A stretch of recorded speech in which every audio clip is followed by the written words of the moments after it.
Assalomu alaykum kanalimiz a'zolari. Mana bitta qo'l bola Samarqand fason darvozamizni o'rnatib oldik. Ko'rishingiz mumkin. Samarqand fason darvozamizni Samarqand viloyatiga o'rnatdik, Toyloq tumaniga. Ko'rishingiz mumkin. Darvozamiz bilan har doimgidek qisqacha tanishtirib o'tamiz. Razmerlari va materiallari bilan tanishtirib o'tamiz. Ko'rishingiz mumkin. Darvozamizni eni turi 68, bo'yi 4 metrga tayyorladik. Sheshiga отдельно bo'ldi. Ko'rishingiz mumkin. Darvozamizni materiallariga keladigan bo'lsak, darvozamizni yondonlari 8-8 ikkilik stenkadan foydalandik. Tepalari 8-6 ikkilik stenkadan foydalandik. Ko'rishingiz mumkin. Oyog'ini tagiga 10lik shvillerdan foydalandik. Bu darvozamiz o'zgacha har doimgidek bu darvozamizda nalfga foydalanamiz. Tepa qismlari va yon qismlari. Yuzli turbadan foydalanganmiz. Ko'rishingiz mumkin. Darvozamizni ichidagi profillariga keladigan bo'lsak, ichidagi profillar ramcha qismi 6-4, 1.7 stenkada, ichki qismlari 1.5 stenkada bo'ldi. Ikkilarimiz 1.1 stenkada bo'ldi.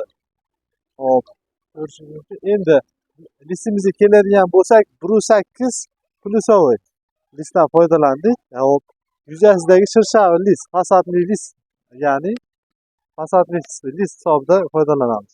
Ko'rishingiz mumkin. Darvozamiz gullari ham o'zgacha, o'ziga yarashgan. Darvozamizda zamoyga keladigan bo'lsak, zubr zamoy. Har doimgidek sifatli va ochiq yopilishlariga e'tibor bersangiz, hammasi ko'ngilda edi. Katta qanotlarni ochib ko'rsatib o'tamiz. Bu darvozamiz 2 qavatli holatda mana shu ko'rinishda bo'ladi. 2 qavatlisi. 3 qavatli holatda orqasi polni tekis bo'ladi, stikrot solib shumka qilamiz. Bunda 3-qavat hisoblanadi. Endi buni 2 qavatli tayyorladik. Hop. Ochiq yopilishlari aytgan joyiga turib beradi. Darvozamiz. Hop.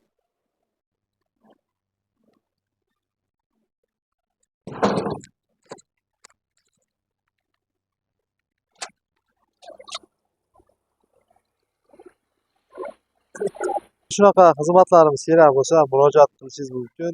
Telefon nomerlarimiz pastda qoldiriladi. Darvoza haqida ma'lumotlar kerak bo'lsa ham telefon qilib murojaat qilishlaring mumkin. Tanishtirib o'tamiz.